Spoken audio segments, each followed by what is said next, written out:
Shikues të nderuar, ju përshëndes nga kjo hapësirë informative këtu në A2 CNN. Jemi me njëherë bashkë me titujt kryesor të këtij edicioni. Opozita zhvilloi sërish protest para kuvendit, kërkon largimin e kryeministrit Rama. Parlamenti është i legjitim dhe opozita refuzon çdo mundësi për dialog me Ramën në krye të qeverisë. Ndërkohë, kryeministri Rama e quajti vetvrasje politike protestën e opozitës, ndërsa e ftoi atë të marrë pjesë në zgjedhje. Rama tha se nuk i ndryshon rregullat e lojës, jo qeveri tranzitore dhe as zgjedhje të parakohshme. Për çadrën e dytë të opozitës, siç u shpreh ai, nuk ka më negociata. Ndërkohë, në kuvend u betuan deputetët e rinj, ata që majoranca i konsideron si opozita e re, ndërsa PD dhe LSI tradhtar. Majoranca i priti me duart rokiti ata, ndërsa kryeministri Rama tha se me ta do të dialogoj për të çuar përpara reformat e kërkuara nga Brukseli. 5 kandidatë të tjerë nga PD dhe LSI dorëzuan formularet e dekriminalizimit në Komisionin Qendror të Zgjedhjeve për të marrë mandatet e djegura të opozitës.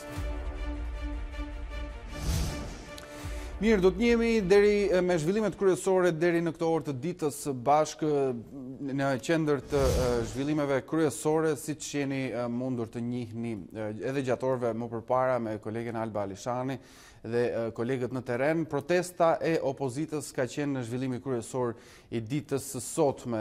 Rreth orëve të mëngjesit, protestuesit e opozitës u mblodhën përpara parlamentit në një organizim protest të paralajmëruar më herët.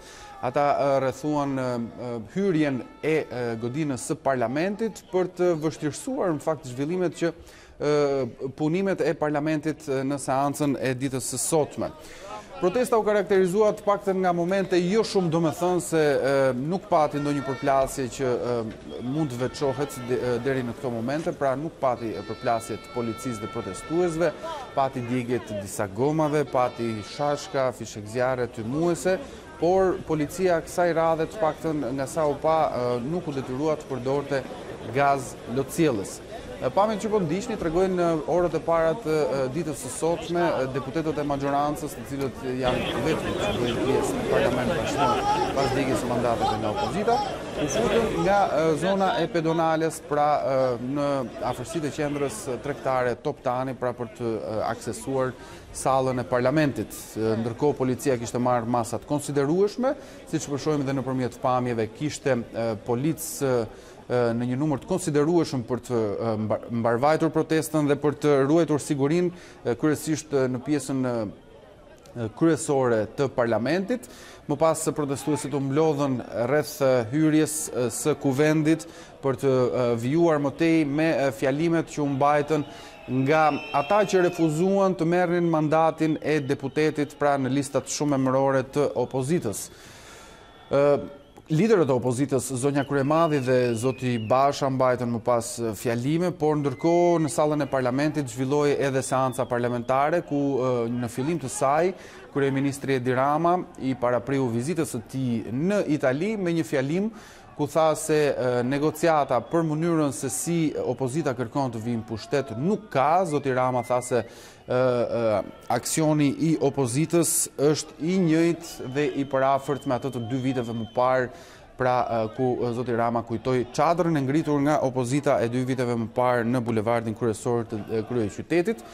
Zoti Rama njoftoi se ai do të zhvillojë një vizitë 24 orëshe në shtetin Fqinj. Ai ndodhet, besoj, ka mbërritur në Itali për të zhvilluar atje një takim me gazetar dhe për treguar, siç u shpreh zoti Rama dhe siç artikuloi ai, të vërtetën e situatës në Shqipëri, pasi protestat që po zhvillohen javët e fundit në vendin ton nuk janë protesta popullore, por sipas zotit Rama janë protesta politike, të cilat po cënojnë imazhin e Shqipërisë në syt e faktorit ndërkombëtar, por siç nënvizoi ai edhe të investitorëve, të cilët duke parë klimën jo stabile në vendin ton, mund të refuzojnë të kryejnë investime apo mund të largohen pasi mund të tremben nga klima jo e mirë në Shqipëri. Zoti Basha në fjalimin e tij tha se ky është fundi i regjimit të Edi Ramës. Sigurisht thirrjet për të hedhur Edi Ramën nga qeveria vijuan edhe gjatë ditës së sotme nga protestuesit, nga kreu i opozitës zoti Basha. Ai tha se Rama sot po i adresohet Italisë për t'i treguar të vërtetat që nuk ja besojnë më shqiptarët. Pamjet ndërkohë që po ndiqnin në këto momente janë momentet e betimit të 4 deputetëve të Lëvizjes Socialiste të listës së Lëvizjes Socialiste për Integrim që sot pra zhvilluan betimin dhe pranuan mandatin e tyre për t'u kthyer në atë që maxhoranca i cilëson si opozita e re dhe me të cilët zoti Rama sot tha se ne do të diskutojmë dhe do të çojmë përpara reformat që Bashkimi Evropian kërkon nga Shqipëria. Këto ishin të paktën momentet kryesore të ditës së sotme deri në orën 14 kur filluam këtë transmetim të drejtë për drejtë. Por ndërkohë, pas në përfundim të protestës, eksponentët e opozitës të kryesuar nga zoti Basha ju drejtuan Komisionit Qendror të Zgjedhjeve për të dhënë atje refuzimin e marrjes së mandateve pra në listat shumë emërore dhe protesta u mbyll me ndjekjen e zotit Basha nga protestuesit në Selin Blu, ku zoti Basha mbajti dhe fjalën e fundit përpara se protesta e sotme të quhej totalisht e shpërndar dhe e përfunduar. Zoti Basha tha se protestat nuk do të ndalen deri në rrëzimin e Edi Ramës nga qeveria. Do të kemi ndërkohë, do të sjellim sigurisht zhvillimet kryesore të ditës, do t'i përcjellim së bashku më tej edhe me kolegët tanë në terren. Do të kemi lidhje të drejtë për drejta, siç e shihni në ekran me kolegët Elona Gjylmi dhe Julian Kasapi që gjatë gjithë ditës dhe gjatë gjithë momenteve kanë qenë në ndjekje të protestës, të gjitha zhvillimeve që karakterizuan këtë 3-4 orësh të paradites dhe mëngjesit të sotëm. Fillimisht do të komunikoj me Elona Gjylmin. Ajo të paktën ka patur hapësirën e parlamentit dhe pasgardhit policisë gjatë ditës së sotme. Elona, të përshëndes. Sot ndërkohë kishte edhe pjesën politike, po ndërkohë edhe pjesën e protestës, pra kjo datë që ishte njoftuar për të zhvilluar një protest e 4-ta e radhës e opozitës. Ishte një farë momenti drejt fundit që u mendua se hyrja e Partisë Demokratike në sheshin përpara parlamentit do të çahej dhe aty do të kishte një konfrontim midis protestuesve dhe forcave të policisë, por kjo nuk ndodhi. Ti ishe aty dhe si u përjetua në atë moment nga forcat e policisë, po nga mediat edhe nga vetë protestuesit në krahun tjetër? Arlin, duhet thënë se ishin të shumtë kordonet e policisë që e bën pothuajse të pamundur hyrjen e protestuesve në oborrin e Parlamentit të Shqipërisë, por një tjetër moment që duhet theksuar është fakti që pothuajse asnjë nga deputetët nuk dolën që ta ndiqnin jashtë, pra nga oborri, atë që ndodhte përtej gardhit. Të gjithë kanë preferuar edhe gjatë momentit të pushimit kur seanca u ndërpre për mbledhjen e Këshillit të Mandateve dhe Rregulloreve, që do të merrej me 4 deputetët e rinj që do të bënin betimin. Të gjithë deputetët që ndruan në sallë. Nuk e di pse ishte marrë ky vendim, por një moment tensioni ishte pikërisht drejt fundit kur përveç sulmit që ndodhi nga hyrja kryesore dhe tymuesve që u lëshuan në adresë të kordonit policisë dhe nga hyrja tjetër, ajo që dikur përdori nga Partia Demokratike për të aksesuar oborrin e parlamentit, pati disa individë që shkelmuan derën dhe goditën me gur. Ishin 2-3 tentativa të tilla për ta shembur atë derë, por me ndërhyrjen e Gardës së Republikës nëpërmjet botit me ujë, gjithçka u neutralizua brenda pak sekondash. Duhet thënë që protesta u mbyll rreth orës 13:30 këtu në Partinë Demokratike, ku zoti Basha mbajti fjalimin. E quajti një protestë të qetë, por sidoqoftë paralajmëroi se në datën 16 mars do të jetë trefishi i njerëzve që do të mblidhen në shesh për të larguar përfundimisht qeverinë Rama. Në momentet që po flasim, zoti Basha ndodhet në zyrë me zonjën kryemadhe, e cila ka mbritur para pak minutash, së bashku me 2 ish deputetët e partisë së saj, zotin Petrit Vasili dhe Endrit Baramllari. Elona, gjatë deklaratave ditës sotme, duke nisur me atë të zotit Rama në parlament, po edhe të zotit Basha gjatë protestës dhe në fund të saj, aty ku ti ndodhesh në selinë e Partisë Demokratike, të paktën nuk u lexuan sinjale se mund të vijë një marrëveshje në ditët në vijim për stabilizimin e klimës apo finalizimin dhe mbylljen e gjithë kësaj krize. Përkundrezi Arlind, zoti Rama bëri të qartë se nuk ka marrëveshje pasi përdori një herë konsensusin me Partinë Demokratike duke i aksesuar asaj gjysmën e qeverisë, madje gjatë kohës së fushatës kur zëvendës kryeministra ishte një demokrate, ai nuk hyri fare në kabinetin qeveritar, kështu paktën theksoi kryeministri Rama duke ai lënë plotësisht drejtimin deri në muajin shtator zëvendës kryeministres demokrate. Pra të gjitha pretendimet për vjedhje votash nuk qëndrojnë sipas tij. Madje kryeministri njoftoi se me deputetët e rinj që do të përfaqësojnë opozitën në parlament do të votojë dhe kodin zgjedhor, ndryshimet në kodin zgjedhor. Ju referua pilotimit të votimit elektronik dhe numërimit elektronik në disa qarqe, një kërkesë kjo e Partisë Demokratike, e cila e shtyu dhe të bojkotonte parlamentin disa herë radhazi gjatë vitit të kaluar, por që sipas kryeministrit do të jenë votat e të rinjve, ato që do ta plotësojnë dhe do ta konkretizojnë brenda muajit qershor, kur para ndërkombëtarëve do të bëhet bilanci i punës së qeverisë Rama dhe i situatës politike në Tiranë, gjithçka do të jetë e përmbyllur. Ndërsa zoti Basha në fjalën e tij, paktën në fjalën përmbyllëse në ambientet e selisë demokratike ku këndua dhe himni, por këtë herë jo nga ai, por nga një këngëtar profesionist, gjatë fjalës mbyllëse tha se do të jetë një uragan protesta e 16 marsit. Mbetet për të parë se çfarë dëmesh do të shkaktojë ky uragan. Ndërkohë, përpara 16 marsit, zoti Basha ka një agjendë të qartë, pra mund të ketë takime me ndërkombëtarët krahas aleatëve që mund të çojnë në një urë lidhse, pse jo për sinjale për një marrëveshje? Arlind ka pasur her pas here thirrje nga eksponentë të maxhorancës, madje edhe nga vetë opozita, që presidenti Meta të thrasni tryezë negocimi, që të ishte ai personi që do të shuante gjakrat, por sa unë komunikova nga presidenca nuk do të ketë një tryezë të tillë, e cila sipas disa mediave ishte parashikuar ndoshta të mblidhej ditën e premte, por nuk do të ndërhyj presidenti Meta, ndërsa ndërkombëtarët, të paktën në Bashkimin Evropian nëpërmjet eurodeputetëve që patën mundësi të ndjekim javën e kaluar në konferencën për shtyp në Tiranë dhe pasi takuan eksponentët kryesor të politikës, e kanë bërë qartë se nuk kanë ndërmend të ndërhyjnë në këtë krizë politike, pasi nuk është më viti zero, por përshkohet rreth 30 vite që nga momenti i tranzicionit dhe kalimi nga komunizmi në pluralizëm. Pra, partitë politike duhet të ishin të pjekura për të zgjidhur vetë ngërçet politike. Ndërkohë është dhe një sinjal apo një mesazh i qartë fakti që zoti Basha shpreson dhe edhe në mbyllje të fjalës tij bëri thirrje për pjesëmarrje edhe më masive dhe siç e përmendet ti do të jetë gati 3 fish më shumë në pjesëmarrje protesta e 16 marsit apo jo?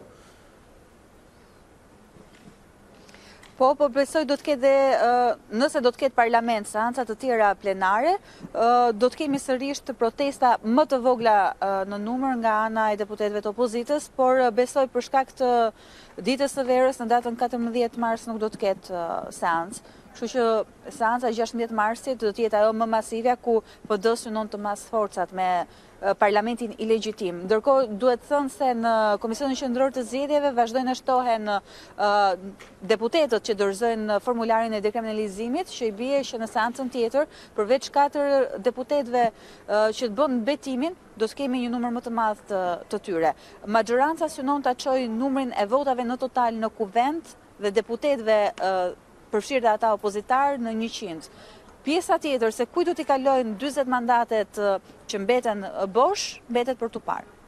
Falenderoj me Elona Gjylmin, se do të ketë zhvillime të tjera nga Selia Blu, do të lidhemi sërish bashkë, po ishim në këtë komunikim të drejt për drejt me Elona Gjylmin, që gjatë gjithë ditës ka ndjekur protestën e ditës së sotme, protestën e 4 të opozitës, por një të gjë ka bërë dhe Julian Kasapi, që do të jetë në lidhje të drejt për drejt, siç e shihni në ekran. Juli, të përshëndes. Sot është protesta e 4 e zhvilluar nga opozita. Ti ke ndjekur që nga protesta e 16 shkurtit dhe deri më sot, çfarë të duk ndryshe sot? Masat e marra nga policia, pjesëmarrja e përfaqësuesve të opozitës në protest, çfarë të bëri përshtypje sot, Jul? Atëherë Arlind, vetëm pak minuta më parë, ashtu si dhe në të gjitha protestat e tjera të opozitës së bashkuar, këtu mbërritën ekspert kriminalistë të cilët bën matjet dhe verifikimet e duhura për gjitha ato sende të cilat u hodhën drejtim të policisë. Disa prej tyre janë dhe kapsolla të tilla. Kujtojmë që këto kapsolla janë dhe të njëjtat me ato që plagosën dhe efektiven e repartit Shqiponja, të paktën ndonse këto janë bllokuar me ligj nga ana e policisë, pati shumë të tilla në drejtim të efektive të kordonit policisë, kujtojmë që janë mjaft të rrezikshme. Ndryshe nga protestat e tjera, kësaj here policia kishte marrë masa kryesisht për hyrjen e deputetëve të mazhorancës, ministrave, por dhe kryeministrit.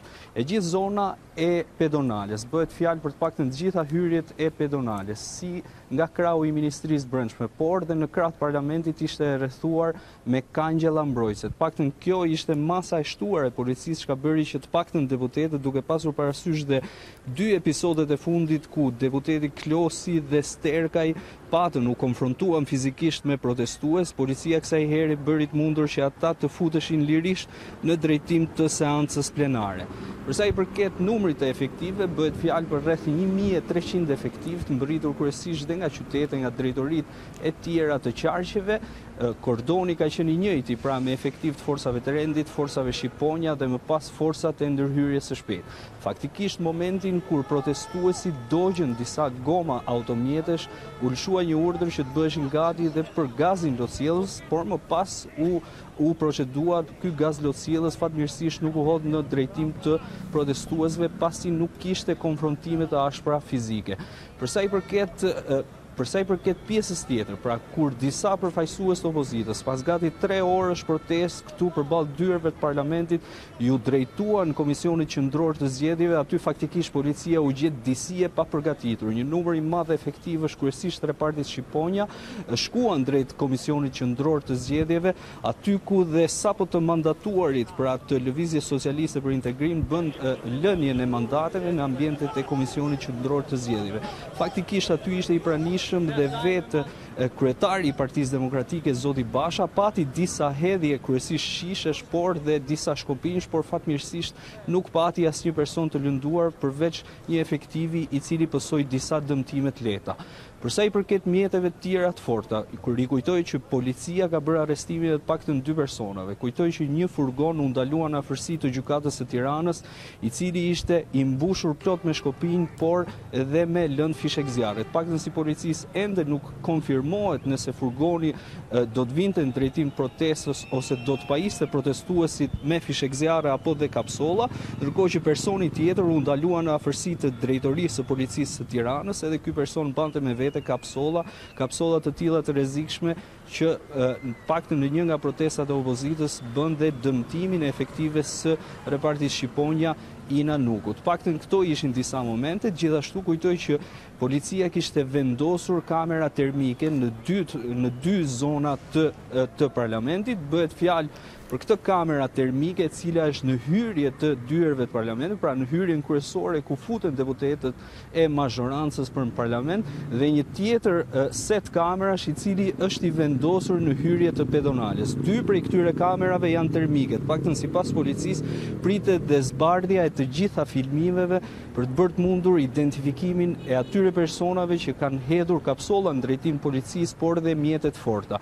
Gjithashtu në operacionin e policisë, nëse mund themi kështu, ju bashkua dhe Bashkia e Kryeqytetit, e cila bëri të mundur që të shtyllat ku vendosen kamerat e sigurisë të lyen me grason në mënyrë që protestuesit të mos i dëmtonin ato pasi bëhet fjalë për kamera me resolucion të lartë. Gjithashtu nga ana tjetër policia nuk e pati të nevojshme edhe të fuste fonin, pra fonin e famshme e cila i përsërit protestuesve që nuk duhet ose duhet të distancohen nga veprimet e dhunshme, por fatmirësisht kësaj here nuk pati përplasje të forta, ndaj dhe nuk qe e nevojshme si dhe hedhja e gazit lotësjellës apo ashtu dhe përdorimi i fonisë, i cili duhet thënë që në më të shumtën e rasteve ka irrituar mjaft protestuesit.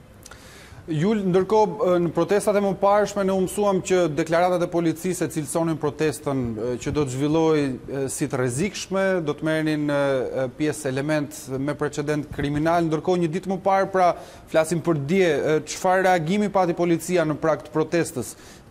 Si e kishte cilësuar të paktën për klimën, sepse masa ti përmende? Duke marrë parasysh dhe dy episodat njëri pas tjetrit të Zotit Klosi dhe të Paulin Sterkajt, pra dy deputetëve të mazhorancës të cilët u përplasën fizikisht me protestuesit, policia i kërkoi opozitës që protesta të zhvillojë në një vendodhje tjetër, pra jo pranë parlamentit, pasi sipas saj cënon sigurinë e institucioneve të rëndësisë së veçantë, por dhe jetën e vetë deputetëve. Për këtë policia e konsideroi protestën të palishme, ndërkohë që nga momenti në moment pritet të ketë dhe procedime të paktën për organizatorët, ashtu siç ndodh për herë nga ana e policisë për shkak të procedurës. Gjithashtu, nga ana e policisë është përmendur disa herë në deklaratat e saj për shtyp se element të tretë do të jenë të pranishëm protestë, madje do të bëjnë ose do të kryejnë akte kriminale apo të destabilizojnë vendin. Faktikisht, Partia Demokratike i ka cilësuar këto deklarata të policisë si dizinformime, madje duhet i kërkojë dhe ndjes qytetarëve. Ne patëm mundësi që disa ditë më parë të pyesnim dhe vetë ministrin e Brendshëm Sandër Leshaj se cilët janë këto elemente të tretë, por zoti Leshaj faktikisht dha një përgjigje të pakuptim duke thënë se elementet e tretë janë elemente të tretë.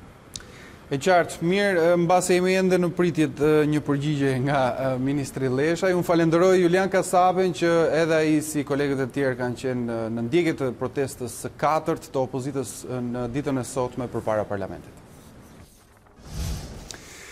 Në fjalimin që mbajti para protestuesve, kreu i demokratëve Lulzim Basha i quajti kuvendin karantinë e kolerës së krimit. Ata pak të mirë që futen në atë godin janë turpi familjeve të tyre, tha Basha, duke ju referuar deputetëve të rinj që përfituan nga aksioni i opozitës për të bërë deputet. Prej javësh, ajo godin nuk është më godina e kuvendit Shqipërisë, por karantina e kolerës së krimit e korrupsionit.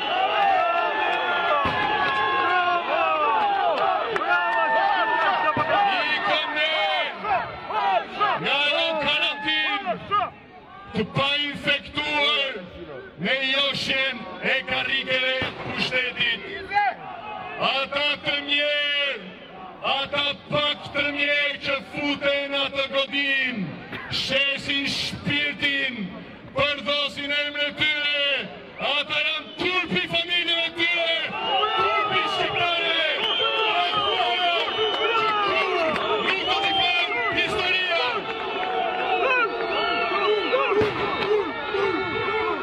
Zoti pas mëshirë për shpirtet e tyre, se ftyrë ata nuk kanë më para shqiptarëve. Ja ka badhur që shpëndaj gënjeshtat dhe mashtrimit e tij në ekranin e Italisë fqinje.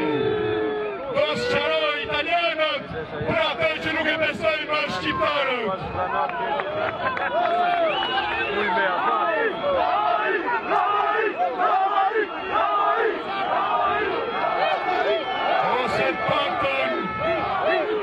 Ose të paktën kështu thot, sepse burime mike thonë që ka shkuar të negocioj azilin politik.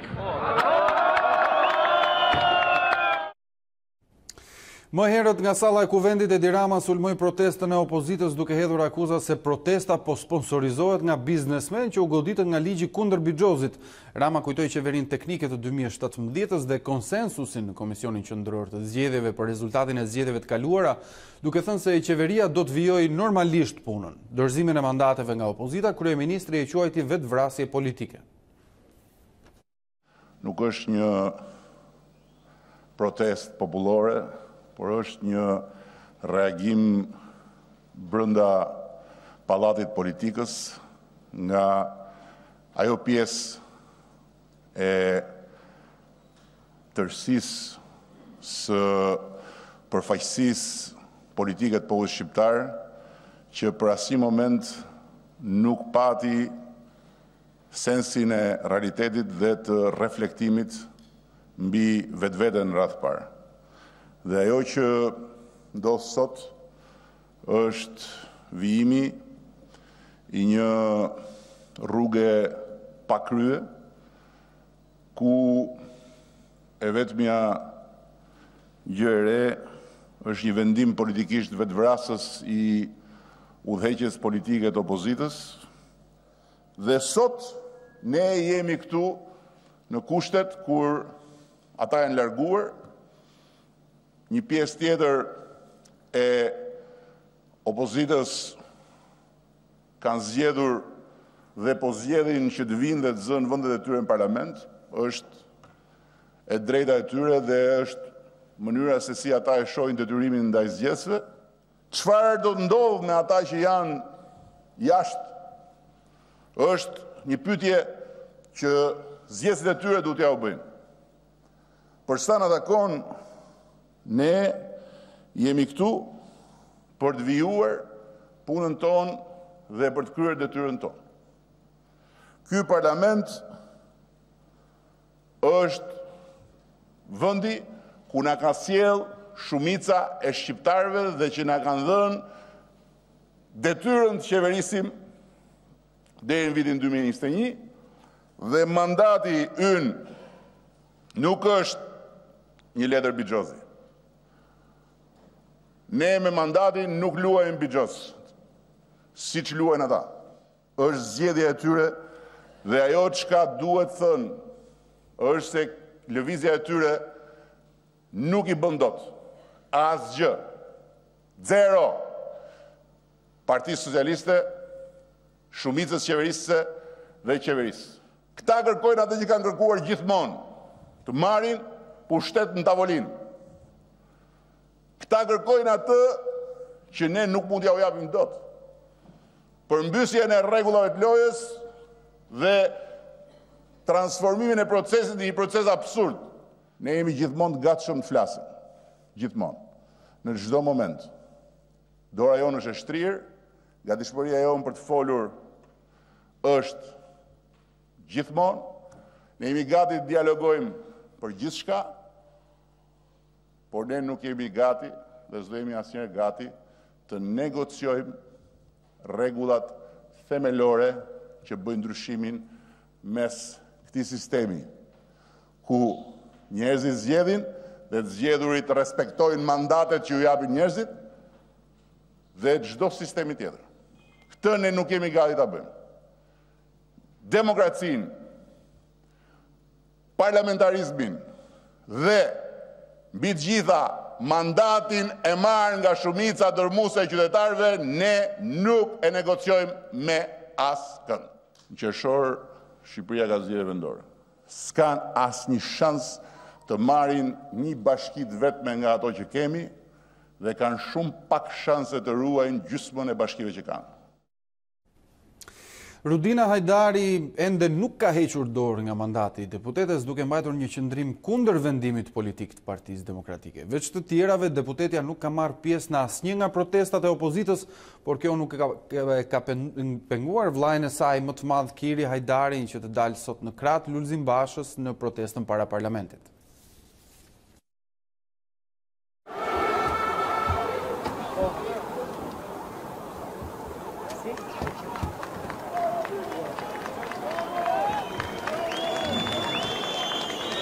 Jam Kiri Hajdari, një fjalë më të Amaneti Azimedaj qëndron të gjyllë të gjithë demokratët shqiptarë. Gjyllë i demokraci, rama i një minutë shqiptarë.